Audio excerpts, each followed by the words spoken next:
I have enough evidences against you. So tell me, അന്ന് രാത്രി എന്താ സംഭവിച്ചത്?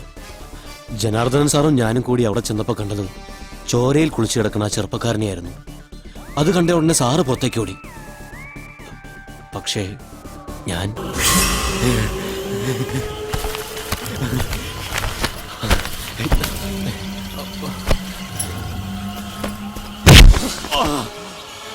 കൊല്ലണമെന്ന് ഉദ്ദേശിച്ച് ചെയ്തതല്ല ഞാൻ. പക്ഷെ സംഭവിച്ചു പോയി. ഇതൊക്കെ ഞാൻ നേരത്തെ സത്യൻ സാറിനോട് പറഞ്ഞതാ. എന്നിട്ട് എന്നെ പിടിച്ചു വെച്ചിരിക്കുകയായിരുന്നു sir. So the curtain falls over the mystery. Sarath, നാളെ തന്നെ പത്രസമ്മേളനം നടത്താനുള്ള ഏർപ്പാട് ചെയ്യണം. സാർ, ചന്ദ്രൻ കുറ്റം സംബന്ധിച്ചെങ്കിലും യഥാർത്ഥ പ്രതി അയാളല്ല. 24 മണിക്കൂർ കൂടി സമയം തന്നാൽ സത്യം തെളിയിക്കാൻ പറ്റും സാർ. നിന്റെ അന്വേഷണത്തിൽ തൃപ്തിയില്ലാതെ CBIക്ക് വിട്ട കേസായത്. എന്നിട്ട് കേസ് തെളിയിച്ചതിന്റെ പകുതി ക്രെഡിറ്റും കേരള പോലീസിന് നൽകാൻ തയ്യാറായിട്ടാ നാളെ നമ്മളും CBIയും ചേർന്ന് ഒരു പ്രസ് മീറ്റ് വെച്ചിരിക്കുന്നത്. ശരിയാ, സമ്മതിച്ചു. മുമ്പൊരിക്കൽ ഞാൻ ഈ കേസ് തെളിയിക്കാൻ 7 ദിവസം ആവശ്യപ്പെട്ടതാ സാറിനോട്. ഇപ്പൊ ഒരേ ഒരു ദിവസം അതെനിക്ക്. സാറ് പറഞ്ഞാൽ നന്ദിനിവർമ്മ തയ്യാറാകും. ഇല്ല, ഞാൻ പറയില്ല. CBIയുടെ അധികാരപരിധിയിൽ കടക്കാനാണ് നിന്റെ ശ്രമമെങ്കിൽ ഞാൻ അതിന് കൂട്ടുനിൽക്കില്ല. ഈ അധികാരപരിധിയും കൈകടത്തിലും പറഞ്ഞുകൊണ്ടിരിക്കാൻ തുടങ്ങിയിട്ട് കാലം കുറയായി. കീഴുദ്യോഗസ്ഥൻ ഒരു അഭിപ്രായം പറഞ്ഞാൽ അത് പിന്നെ മേലുദ്യോഗസ്ഥന്റെ അധികാരപരിധിയിൽ കൈകടത്തലായി. പിന്നെ അവനെ എങ്ങനെ ഒതുക്കാന്ന ഗവേഷണം. പണി അറിയാവുന്നവനും ബുദ്ധിയുള്ളവനൊക്കെ കറുത്ത പൂച്ച വെളുത്ത പൂച്ച എന്ന് പറഞ്ഞ് മൂന്നാറിൽ ഹൈവേ പോലീസിലിട്ടൊക്കെ തട്ടി കളിക്കുന്നോണ്ടൊക്കെ തന്നെയാ ഈ കേരള പോലീസ് നന്നാവാത്തത്. നീ എന്തൊക്കെ പറഞ്ഞാലും ശരി, പ്രസ് കോൺഫറൻസ് നടക്കുന്ന പരിസരത്ത് പോലും നിന്നെ കണ്ടുപോകരുത്. അഥവാ കണ്ടാൽ നിന്നെ ഡിസ്മിസ് ചെയ്യുന്നത് ഈ ഞാനായിരിക്കും. സാറ് പറഞ്ഞിട്ടുള്ളതൊക്കെ അനുസരിച്ചിട്ടുള്ളവനാ ഞാൻ. പക്ഷേ ഈ കാര്യത്തിൽ എനിക്ക് സാറിന് ധിക്കരിക്കേണ്ടി വരും. പ്രസ് കോൺഫറൻസിന് ഇനി 12 മണിക്കൂർ. കുറ്റവാളി ശിക്ഷിക്കപ്പെടണമെന്ന് ദൈവത്തിന്റെ കോടതിയിൽ വിധിയുണ്ടെങ്കിൽ, അഥവാ എനിക്കതിന് കഴിഞ്ഞില്ലെങ്കിൽ സാറ് നേരത്തെ പറഞ്ഞ ഡിസ്മിസിലൊന്നും വേണ്ട. സർക്കിൾ ഇൻസ്പെക്ടർ സത്യനാഥൻ പിന്നെ കേരള പോലീസിൽ ഉണ്ടാവില്ല. Good night sir.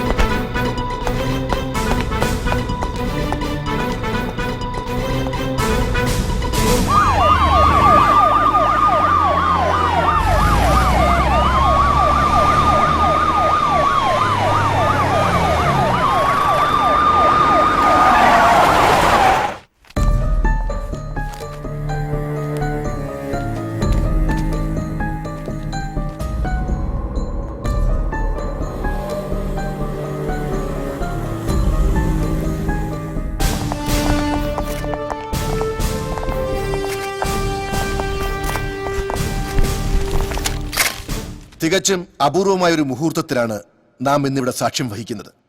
ഏറെ സെൻസേഷൻ ഉണ്ടാക്കിയ വിമൽ റോയ് വധക്കേസ് അതിന്റെ പരിസമാപ്തിയിൽ എത്തുന്നു എന്നത് മാത്രമല്ല അതിന്റെ കാരണം.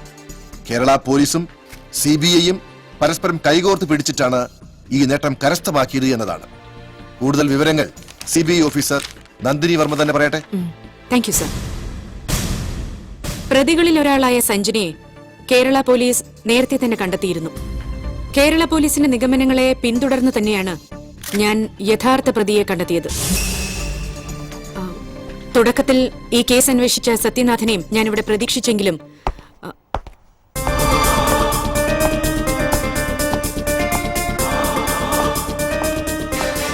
Warm welcome mister Sathyanathan.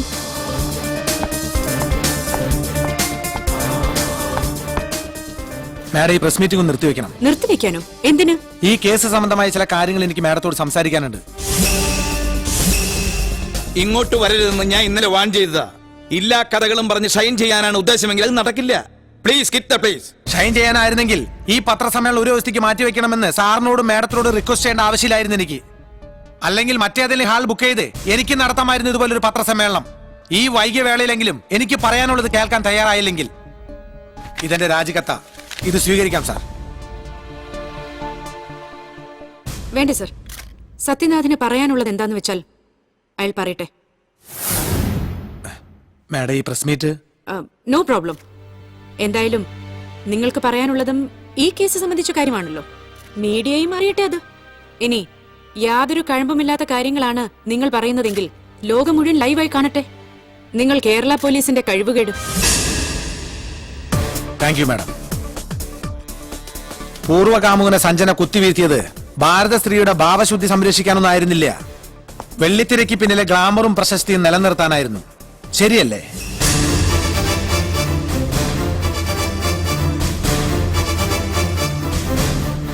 കാണാൻ കൊള്ളാവുന്ന പെമ്പിള്ളരെയെല്ലാം AC സൂട്ടിലെ തണുപ്പിൽ കമ്പിളിയാക്കണമെന്ന് ആഗ്രഹിക്കുന്ന മലയാളത്തിന്റെ സ്വന്തം യുവതാരം കിരൺ സഞ്ജനയുടെ മാനത്തിന് 10 ലക്ഷം രൂപ വിലയിട്ട് വന്ന് വിമലിനെ കൊന്ന് അവളുടെ സിനിമാ ഭാവി ഇല്ലാതാക്കണമെന്ന് ഇയാൾക്ക് തോന്നിയിരിക്കാം. സ്വന്തം നേട്ടങ്ങൾക്കായി ഭാര്യയെയും പെങ്ങളെയും അമ്മയെയും വരെ കൂട്ടിക്കൊടുത്തിട്ട് കിരണന്റെ സകല അവയവവും കഴുകി വെള്ളം കുടിക്കാൻ മടിയില്ലാത്ത ഈ ജനാർദ്ദനും ചെയ്തിട്ടുണ്ടാവാം ഈ മർഡർ. ഒട്ടും പ്രതീക്ഷിക്കാതെ 10 ലക്ഷം രൂപ മുന്നിൽ വന്ന് വീണതോടെ കൺട്രോൾ പോയ ഈ ചന്ദ്രനുമാവാം കൊലയാളി.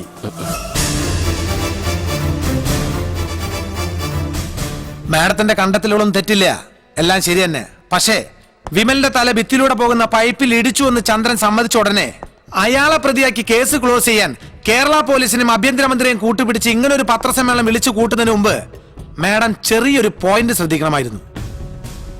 ആ പൈപ്പിൽ നിന്ന് 3 അടി, കൃത്യമായി പറഞ്ഞാൽ 3 അടി 2 ഇഞ്ച് മാറിയായിരുന്നു ഡെഡ് ബോഡി കടന്നിരുന്നത്. അന്നത്തെ ഫോട്ടോസ് പരിശോധിച്ചാൽ മനസ്സിലാവാത്. ഓ, ഇതായിരുന്നോ വലിയ കണ്ടുപിടുത്തം? എനിക്ക് നിങ്ങളോട് സഹതാപം തോന്നുന്നു മിസ്റ്റർ സത്യനാഥൻ. പൈപ്പിലിടിച്ച് വീണ വിമൽ മരണവെപ്രാളത്തിൽ പിടഞ്ഞിരിക്കാം. അയാൾ വീണെടുത്തു നിന്നും ഉരുണ്ട് നീങ്ങിയതാവാം ഈ പറഞ്ഞ 3 അടി 2 ഇഞ്ച് ദൂരം. ഓക്കെ, സമ്മതിച്ചു, അങ്ങനെ ആവാം.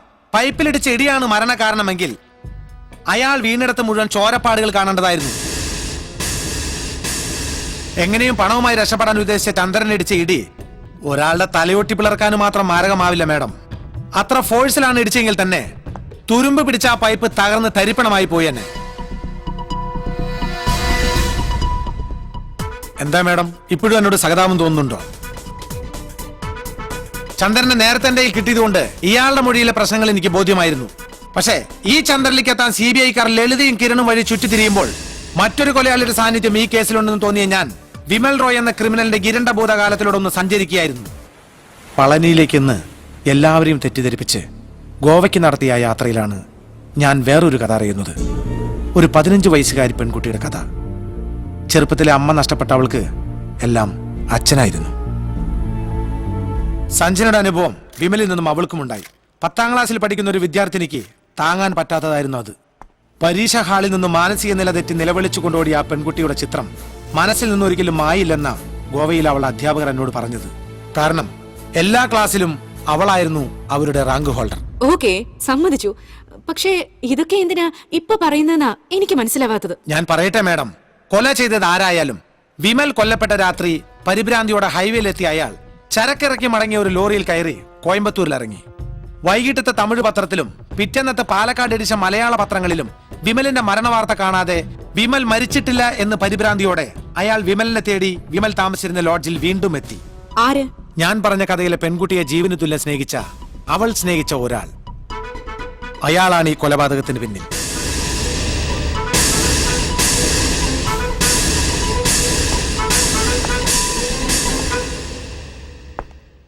സഞ്ജനയ്ക്ക് അറിയാം അവളെ. ആ കുട്ടിയുടെ പേര് സുനൈന എന്നാണ്. സഞ്ജനയുടെ അച്ഛനും അമ്മയും ആ മോൾ ഒരുപാട് സ്നേഹിച്ചിരുന്നല്ലേ? പറ ഉസ്മാനെ, നിങ്ങളും സ്നേഹിച്ചിരുന്നില്ലേ സുനൈനെ? പഠിപ്പിച്ച് വലിയ ഡോക്ടറാക്കണമെന്ന് കരുതി വളർത്തിയ നിങ്ങളുടെ സ്വന്തം മകളെ നിഷേധിക്കാൻ ശ്രമിക്കണ്ട. കിരണിന്റെ നേർക്ക് കേസ് തിരിച്ചിടാൻ വേണ്ടി നിങ്ങൾ നന്ദിനി വർമ്മയെ കാണാൻ പോയ രാത്രി മുതൽ എന്റെ ഒരു കണ്ണ് ഉസ്മാന്റെ പിന്നിൽ തന്നെ ഉണ്ടായിരുന്നു. ഉസ്മാനെ, അയാളെ അറിയുമോ നോക്കിയാൻ?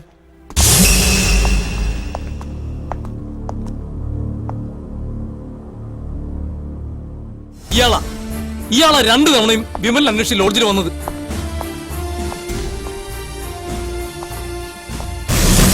അയാളുടെ ലോറിയിൽ കയറിയാണ് കൃത്യം നടന്ന രാത്രി ഉസ്മാൻ കോയമ്പത്തൂർക്ക് പോയത്. കോയമ്പത്തൂർക്കോ? ഞാനെന്തിനു കോയമ്പത്തൂർക്ക് പോണോ? അതാണ് ആ ചോദ്യമാണ് ആദ്യം എന്നെ ഒന്ന് കുഴപ്പിച്ചത്. പക്ഷേ രാജിക്കത്തും പോക്കറ്റിലിട്ട് ഇന്നലെ രാത്രി തൃശൂർ കോയമ്പത്തൂർ റൂട്ടിലിട്ട് ഒരു പിടി പിടിച്ചപ്പോ ആ ചോദ്യത്തിനും ഉത്തരം കിട്ടി. സുനൈനൊപ്പം ഉള്ളത് കോയമ്പത്തൂരാ. കൃത്യമായി പറഞ്ഞാൽ സിറ്റി ബോർഡറിലുള്ള സെന്റ് മേരീസ് മെന്റൽ ഹോസ്പിറ്റലിൽ.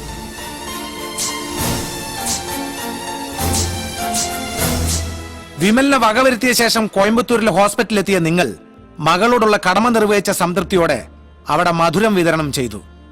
ഒരു പകൽ മുഴുവൻ മകളോടൊപ്പം ചെലവഴിച്ചു. അതിനും തെളിവുണ്ട് ഉസ്മാനിക്ക. ദാ നോക്ക്.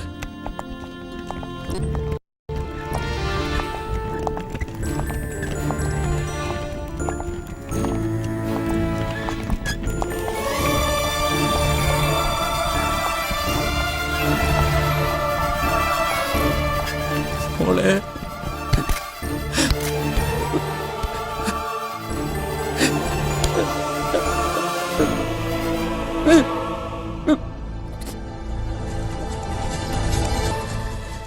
ഡോക്ടറാകാൻ വേണ്ടി കഷ്ടപ്പെട്ട് പഠിച്ചു വളർന്ന എന്റെ കുഞ്ഞിന്റെ അവസ്ഥ കണ്ടോ സാറുമാരെ?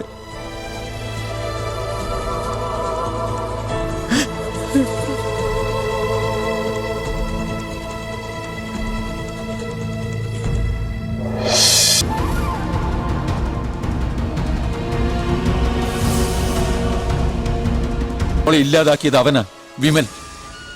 ഞാൻ കാത്തിരിക്കുകയായിരുന്നു അവൻ ജയിലിൽ നിന്ന് ഇറങ്ങുന്ന ദിവസം. ഒടുവിൽ പടച്ചോൻ കൊണ്ടേ നിർത്തി എന്റെ കൺമുന്നിൽ.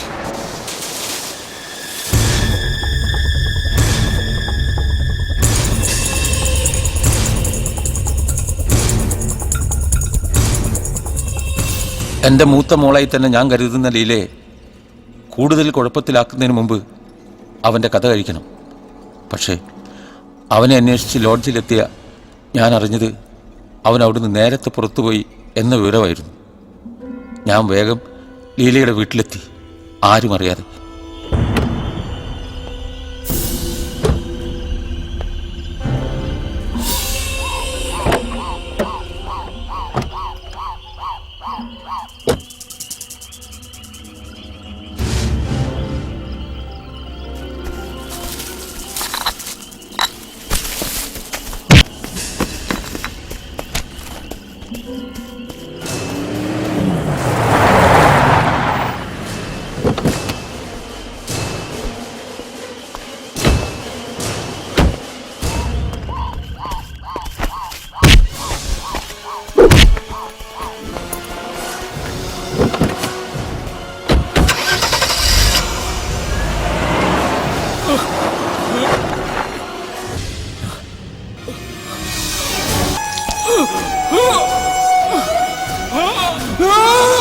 കൊന്നു ഞാൻ.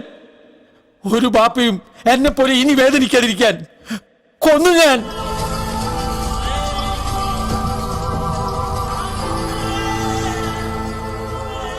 മോളെ ബാപ്പ കൊന്നു.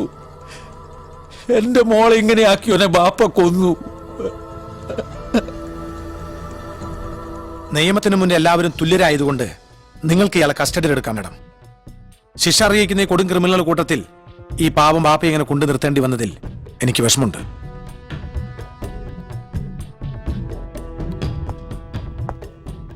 ഉസ്മാനിക്ക,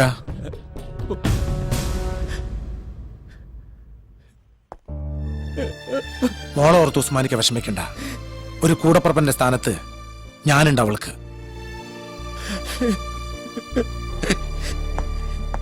മിസ്റ്റർ സത്യനാഥൻ, നിങ്ങൾ പറഞ്ഞ വാക്ക് പാലിച്ചു. ഒടുവിൽ ആ ബ്ലാക്ക് മാജിക് നടന്നു. നിയമപരമായി ഉസ്മാനെ കസ്റ്റഡിയിലെടുക്കാൻ CBIക്ക് അധികാരമുള്ളൂ എങ്കിലും ഇത് നിങ്ങളുടെ വിജയമാണ്, കേരള പോലീസിന്റെ വിജയം. നിങ്ങളെപ്പോലുള്ള ഓഫീസേഴ്സ് ഈ സംസ്ഥാനത്തെ പോലീസ് ഫോഴ്സിന് തന്നെ മുതൽക്കൂട്ടാണ്. Hearty congratulations and a royal salute to Kerala police.